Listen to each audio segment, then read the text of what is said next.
When people hear Autobahn, they usually think of one thing: no speed limit. But the Autobahn isn't just about driving fast.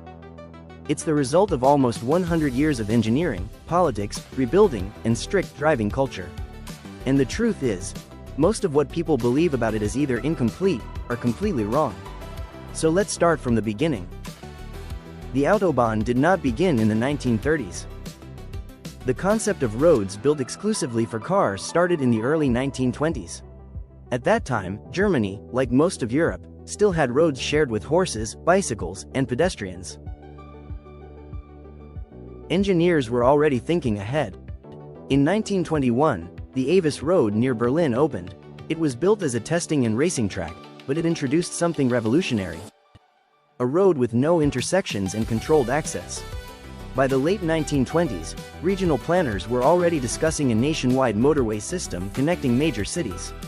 The idea was simple: separate fast long-distance traffic, reduce accidents, improve economic transport. The foundation was laid before politics turned it into propaganda. When the National Socialist government came to power in 1933, Germany was facing massive unemployment. Large-scale infrastructure projects became a political tool. Highway construction was expanded dramatically. Thousands of workers were employed to build long stretches of controlled access motorways. The Autobahn became a symbol of modernization and national unity. But here's something important. The regime popularized the Autobahn. It did not invent the concept. Much of the engineering groundwork and planning already existed before 1933. During this period, design principles were established that still influence the network today.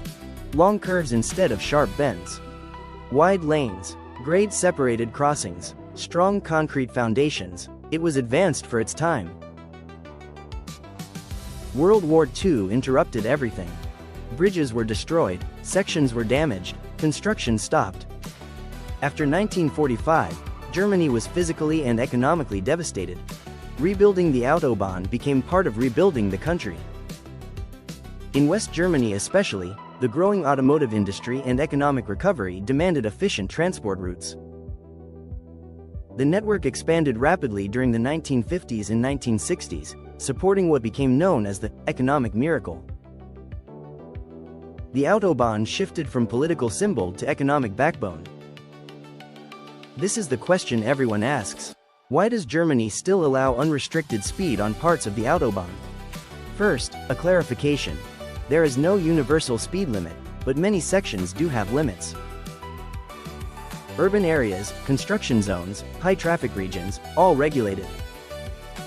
Where it is unrestricted, there is still a recommended speed of 130 km per hour.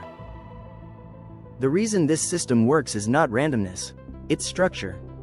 The Autobahn is engineered differently: wide lanes, clear signage, gradual curves, high-quality road surface. And just as important, driver education in Germany is strict and expensive. Getting a license requires mandatory theory lessons, practical training, Autobahn driving, night driving. Lane discipline is strictly enforced. The left lane is for overtaking only. Undertaking is illegal. Vehicle inspections are mandatory. The system depends on responsibility. Despite its reputation, the Autobahn is statistically comparable, and sometimes safer, than many European highways. The rules are uncompromising. Violations lead to severe fines, driving bans, or even criminal charges. Speed cameras are everywhere, and police controls are frequent. On the Autobahn, freedom exists, but only within a framework of strict responsibility. Because traffic flow is predictable, drivers expect higher speeds, they maintain distance. Today, the Autobahn network stretches over 13,000 kilometers.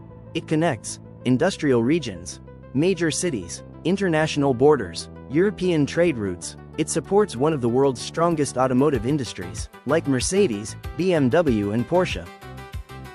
And culturally, it became something else, a symbol of engineering confidence. Not chaos, not recklessness, but controlled freedom. The Autobahn was not built just to go fast. It was built to move a country forward, economically, technically, logistically, and maybe that's why it still fascinates the world. Because it represents a simple idea. Freedom works when it's supported by structure. Thanks for watching. Don't forget to subscribe, like, comment and hit the share button.